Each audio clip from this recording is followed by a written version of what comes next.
Good morning everyone. Welcome to the video tutorial of class 6 science. Students, in our last video we have discussed about chapter number 6, that is changes around us, in which we have discussed about various types of changes like physical and chemical changes, slow and fast changes, periodic and non-periodic changes, reversible and irreversible changes also. Okay, so I hope you have understood all the different types of changes very well. Now today here in this video we will start chapter number 7 of your NCERT book, that is getting to know plants. This is the chapter number 7 of your science NCERT book. Okay, so in this video we will discuss this chapter. Okay, so let's move forward. If you look around and observe all the plants around you, so what you will observe? You will observe a lot of variation. A variety of plants exist around us. Some are tall, some are short, and some are medium in height. Variation takes place in terms of size, shape, and color of leaves also. Right? Some plants produces beautiful flowers, whereas some do not produces flowers at all. There exists variation in terms of size, shape, color, and fragrance of flowers also. So basically what we are saying is there is lot of variation in plants around us. Okay, and in this chapter we will discuss about these different types of plants. Okay, so now let's begin with this chapter, that is getting to know plants. So based on characters of plants, plants are classified as herbs, shrubs, and trees. So first of all we will discuss about herbs, then we will discuss about shrubs, and after that we will discuss about the trees. Right? So what are herbs? Herbs are plants with green and tender stems. Plants with green and soft stems, basically the non-woody stems, they are known as herbs, and we can easily bend its stems. Usually they are short in height and they have few branches. Okay, so you can see in this diagram also, this is the tulsi plant and it is the herb, and this plant have green and soft stem, basically the non-woody stem, and we can easily bend its stem. If we try to bend it, so we can easily do it. So if you try to bend the stem of these plants, so you can easily do that. Okay, and they are short in height also, they have few branches. So this is an example of a herb. Let's look at some more examples also. So there are so many examples of herbs. Pudina or the mint plant, coriander or dhania plant, tulsi plant, grasses, spinach or palak, wheat plant, all of these are the examples of herbs. They are soft, they have the soft stem, they are green in color, they are short in height, they have few branches also. So all these are the examples of herbs. Now let's see some more examples of herbs. Okay, so these are some more examples of herbs. Tomato plant, wheat plant, rice plant, ginger, carrot, tulsi, spinach, coriander or dhania, pudina or mint, all of these are the examples of herbs. We will now study about shrubs. So what are shrubs? Shrubs are taller than herbs but shorter than trees. So shrubs are the plants that are taller than the herbs but they are shorter than trees. The stem branching out near the base close to the ground, and the stem is hard but not very thick. So the shrubs are taller than herbs. Yes, they are taller than herbs, but they are shorter than trees. And the branching start near the base or close to the ground. Yes, you can see in this diagram also. The branching starts near the ground or close to the ground. And the stem is hard but not very thick. They have the hard stem, but they do not have very thick stems. Okay. So let's see some examples of shrubs. So the China rose and the Duranta are the examples of shrubs. You can see in this picture also these China rose and Duranta have the size taller than the herb, but they are shorter than the trees. Okay, so they have the woody stem, but they are not very thick. And you can see here also the branching start near the base or close to the ground. Okay, so now let's see some more examples of shrubs. Yes, so these are the examples of shrubs: jasmine, China rose, lemon, bougainvillea. All these are also the examples of shrub. Okay.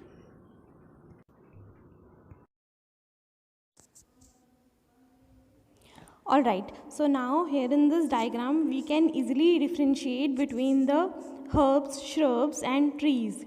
Okay, so these small green soft plants are known as herbs. Okay, these are shrubs. They are woody and have thick stem, but they are smaller as compared to the trees, and they are taller as compared to the herbs. So these are shrubs, and these taller ones are the trees. Okay, so these small plants are known as herbs, which are green and have soft stem. These woody plants are known as shrubs. They are taller than the herbs, but they are smaller than the trees, and these the tallest one are the trees. Okay, so this is the difference between the herbs, shrubs and trees.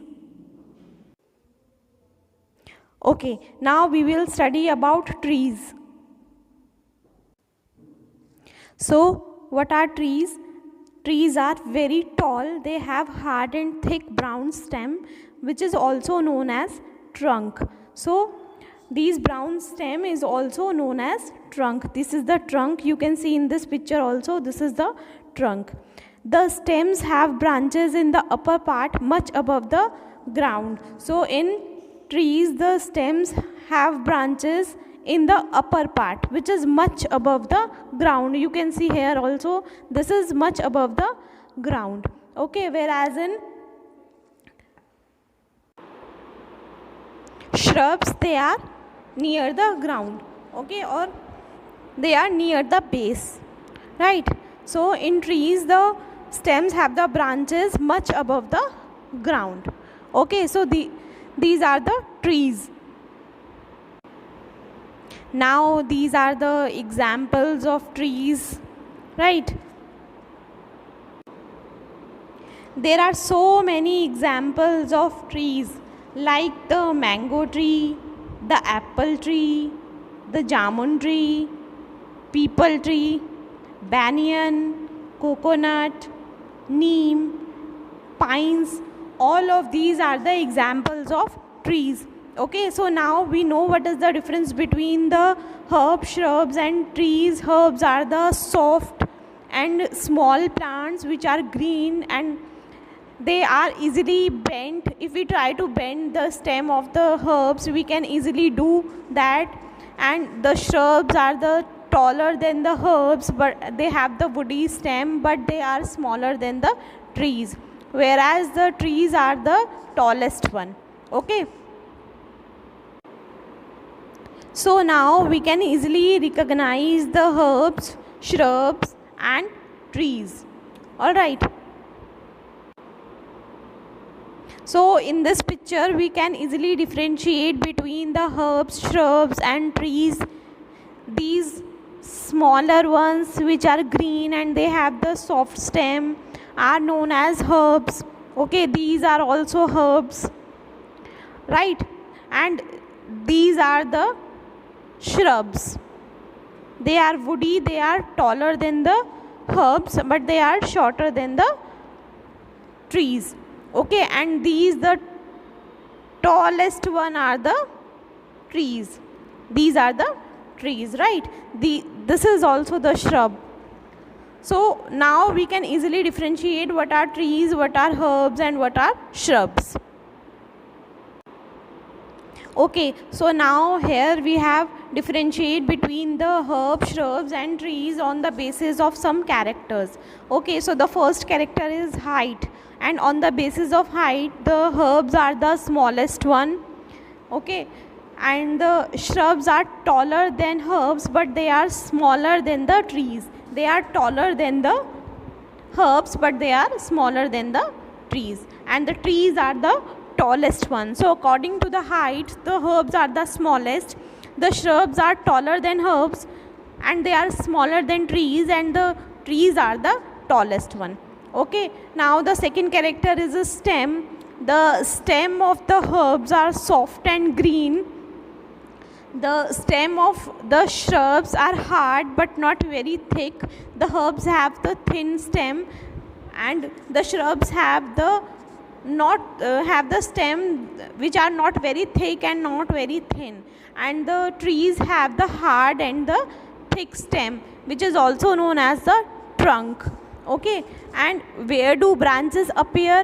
So in herbs the branches, very few branches appear, or in some herbs no branches appear. Okay, and in shrubs the branches appear near the base, whereas in trees the branches appear high, much above the ground. Okay, so based on the characters the herbs, shrubs and trees are differentiated, right? Now some plants have weak stem and they cannot stand upright, okay, which are known as the creepers. So the plants which have the weak stem and they cannot stand upright are known as the creepers, right? So what are creepers? Creepers are the plants that spreads or creeps on the ground. Okay, so there are some examples of creepers like watermelon, muskmelon, pumpkin, sweet potato, etc. All are the examples of creepers. Creepers are the plants that spread and that creeps on the ground, right? So let's see some examples of creepers. So this is a watermelon plant. This is a example of a creeper. This plant spread on the ground. They cannot stand upright. They creep or the spread on the ground. This is the example of watermelon plant. Now this is the pumpkin. This is also a creeper which creeps or spread on the ground, right? So the next one are climbers. So what are climbers? Climbers are the plant that take support of the neighboring structures with the help of wall, fence, trees and climbs up. So climbers are the plant that take the support of the wall, fence or trees and they climb up. And the examples of climbers are money plant, pea plant, bitter gourd, bottle gourd. All are the examples of the climbers. So these are the examples of the climbers. You can see in this picture also that this money plant takes the support of this tree and climbs up. So the climbers need support to climb up. So this is a money plant. This is an example of a climber. This is the Karela plant or the bitter gourd which takes the support of this fence and climb up. This is also the example of a climber. Okay, so these bitter gourd and money plant both are the examples of the climbers, right? Now we know that what are herbs, what are shrubs, what are trees, what are climbers and what are creepers, and we can easily differentiate between them. Okay, so now we will move forward with this chapter. The next topic of this chapter is parts of a plant. Okay, so now we will study about the next topic, that is parts of a plant. So we all know that the plant has so many parts like the stem, flowers, leaves, roots, fruits, buds, all are the parts of a plant. But in this chapter we have to study them in detail. Okay, so the part of the plant which is below the ground is known as the root system, whereas the part of the plant which is above the ground is known as the shoot system. Okay, so first of all we will discuss about the shoot system, and after that we will discuss about the root system. Okay, so this is a shoot system. The shoot system has different parts like stem, leaves, flowers, fruits and buds are also the part of the shoot system. Okay, so first of all we will discuss about the stem. Okay, after that we will discuss about leaves, and at last we will discuss about the flower, right? So what is the stem? Stem holds the plant erect or upright. This is the stem. Okay, so the stem bears the leaves, flowers and the fruits. So the stem holds the plant erect, and stem bears so many parts like leaves, flowers and the fruits. The stem carries water and minerals from the soil to different parts of the plant through special tubes called as xylem. So what is the function of stem? Stem perform two main functions. First one is the stem carries the water and minerals from the soil to the different parts of the plant through the special tubes called as xylem.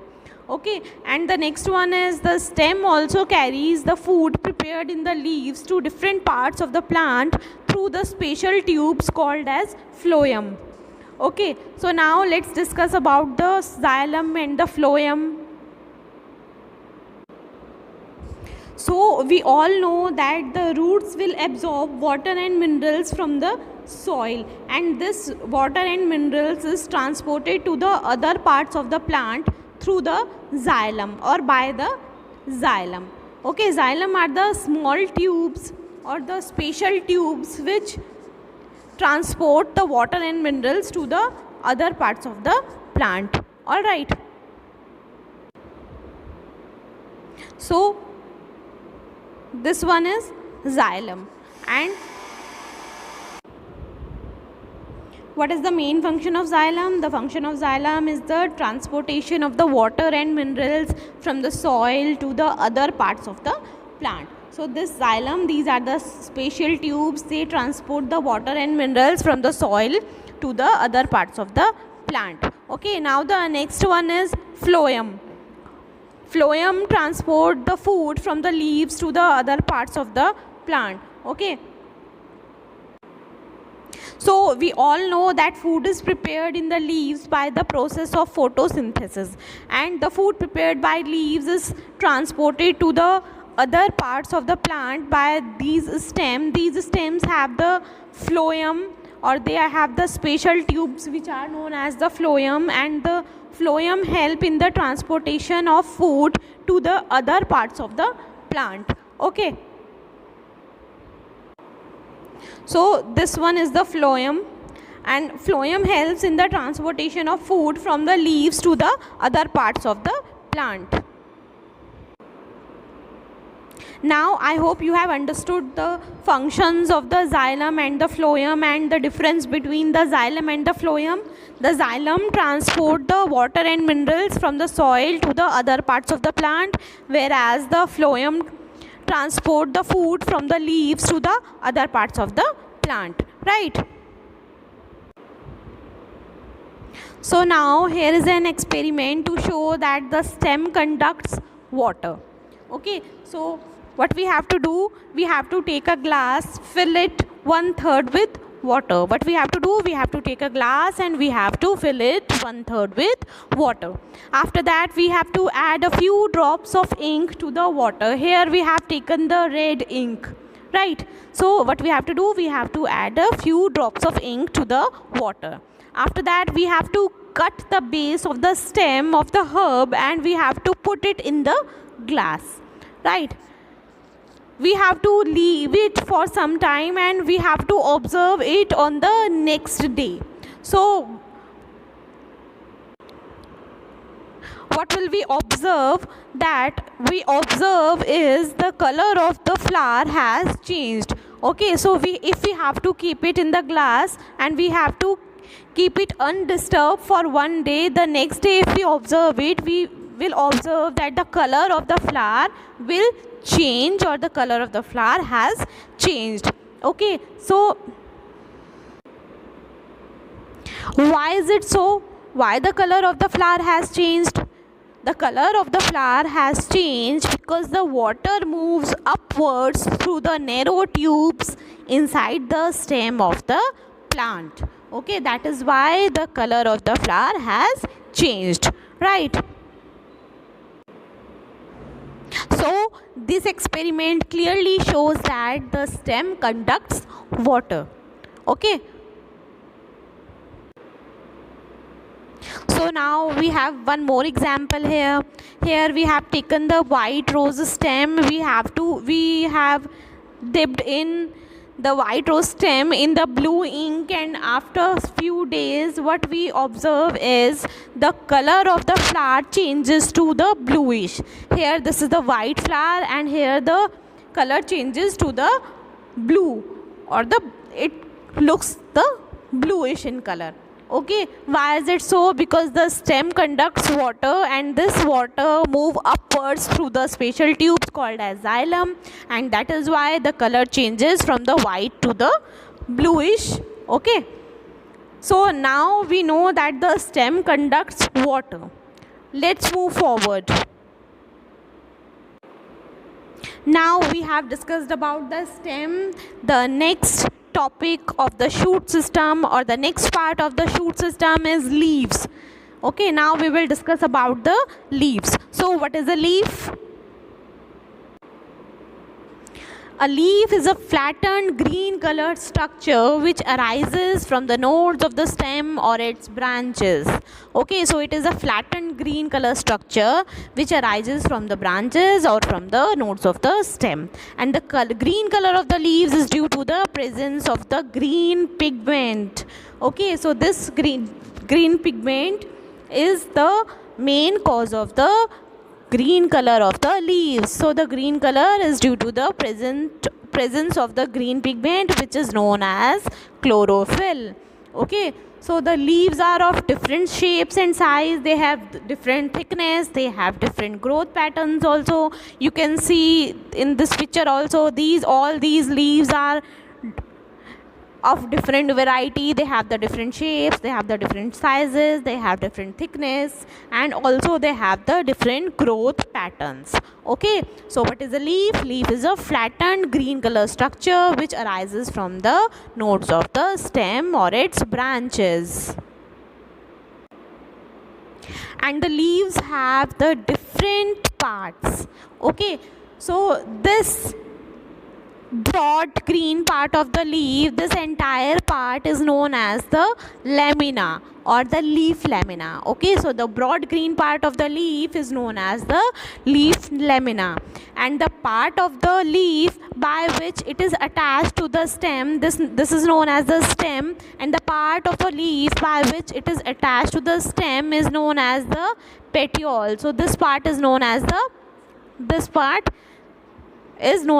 petiole, which attach the leaf to the stem. This is known as the petiole. Okay, so this is lamina, this is petiole, and this is the stem. All right. and in leaves so many small lines are present which are known as its veins. So these are the small lines present on the leaf. These small lines are known as the veins of the leaves. Okay, and a thick vein in the middle of the leaf, this thick vein which is present in the middle of the leaf is known as the midrib. So this one is known as the midrib. Alright, so these small lines are known as the veins, and the thick vein is present in the middle of the leaf is known as the midrib. So now we know that the leaves have different parts. Okay, this part is known as midrib. This entire green part is known as the leaf lamina. These small lines are known as the veins, and this part which attaches the leaf to the stem is known as a petiole. So these are the different parts of a leaf. Now the leaves have different types of venations. They have mostly the two types of venation. So what is venation? Let's discuss that.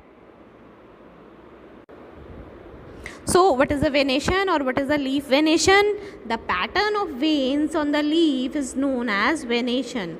So the pattern which is present on the leaf, the pattern of veins is known as the venation, and the venation is basically of two types. First one is reticulate venation and the next one is parallel venation. Okay, so there are two types of venation, reticulate and parallel venation. So first of all we will discuss about the reticulate venation. So if the design is net-like on the both sides of the midrib, the venation is reticulate. We all know that this midline is known as the midrib, and the net-like structure or the net-like design which is present on the both sides of the midrib is known as the reticulate venation. This is a net-like design, okay, which is present on the both sides of the midrib. You can see this design is look like this.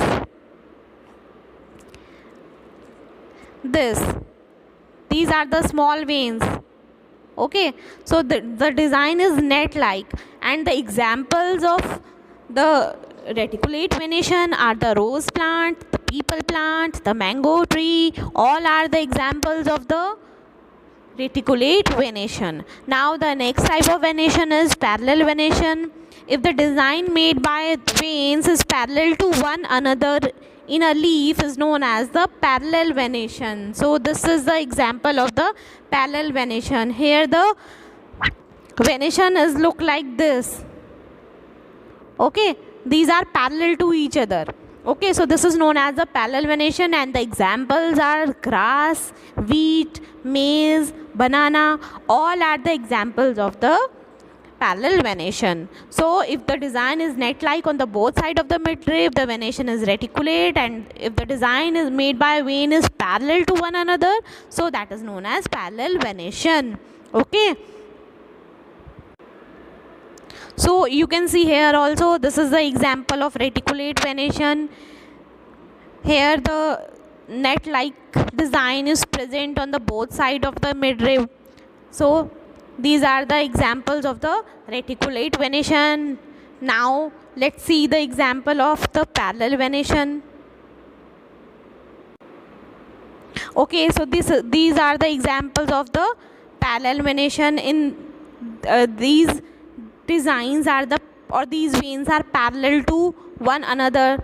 Okay, so in this case they are vertically parallel to one another, and in this case they are horizontally parallel to one another. So these are the examples of the parallel venation. So now we know that what are herbs, what are shrubs, what are trees, what are climbers, what are creepers. We have discussed about the different parts of the leaf. We have discussed about the shoot system. Okay, and now we also know that what is the difference between the reticulate and parallel venation, and what are the reticulate and parallel venation. Okay, so the rest topics of this chapter we will discuss in our next video. So thank you and see you in the next video.